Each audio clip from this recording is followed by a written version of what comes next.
মা তুমি একটু বসো, আমি মেঘের জন্য ফুল কিনে নিয়ে আসি। আমার অফিসে যেতে হবে, তোকে নামিয়ে দিয়ে কিন্তু অফিসে যাবো, একটু তাড়াতাড়ি করিস। হ্যাঁ, ওকে। সাবধানে।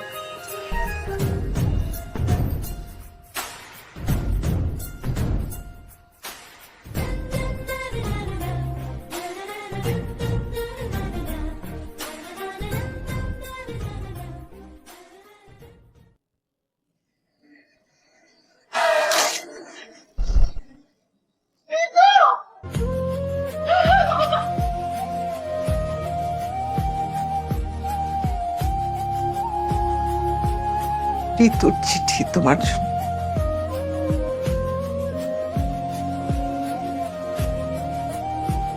শোনেন, আপনার কাছে আমার দুইটা শর্ত আছে।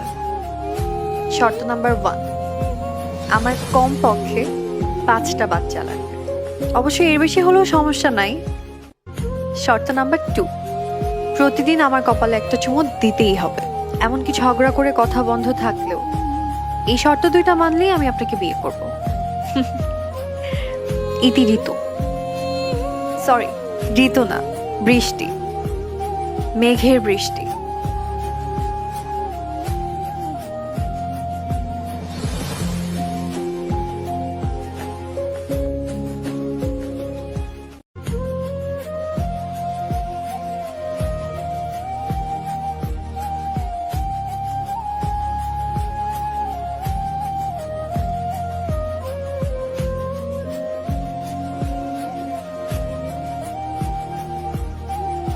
এটা কেমন কথা হলো? আপনি না একটাই আসবেন? সকাল থেকে আপনার জন্য রেস্টুরেন্টে বসে আছি। আপনি তো আসলেন না, উল্টা আমাকে এখানে আসতে হলো। আচ্ছা শুনেন,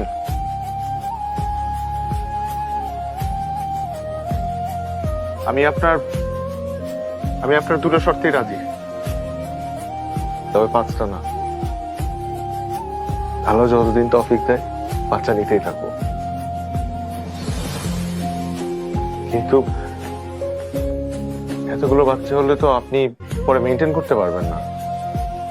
আপনি নিজে কনফিউজড হয়ে যাবেন, চেহারা মিলিয়ে ফেলবেন, নাম মিলিয়ে ফেলবেন, পরে দেখা যাবে একটা বাচ্চাকে দিনে 2বার গোসল করিয়ে ফেলেছেন। গরমের দিনে তো সমস্যা নেই, কিন্তু শীতের দিনে তো ঠান্ডা লেগে যাবে তাদের। প্লিজ চোখ, আর একটা মিনিট ধৈর্য ধর, এরপর তুই ইচ্ছে মতো কাঁদিস।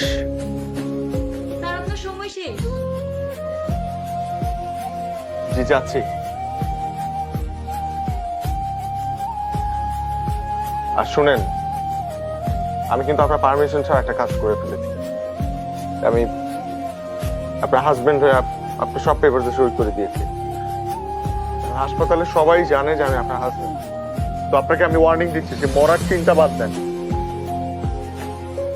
দ্রুত সুস্থ হয়ে ওঠেন প্লিজ। আপনাকে এভাবে দেখতে ভালো লাগছে না। আর আপনি যদি আমাকে ছেড়ে চলে যাওয়ার চিন্তা করেন, তাহলে কিন্তু আমার বাবা মা আমাকে অন্য জায়গায় বিয়ে দিয়ে দিবে। আপনি কি চান যে আপনার হাজবেন্ডকে অন্য মেয়ের সাথে বিয়ে দেখ? আমি যাচ্ছি।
Mr. Rahman, we are extremely sorry.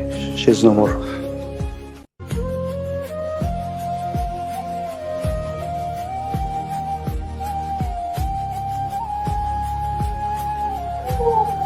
Oh,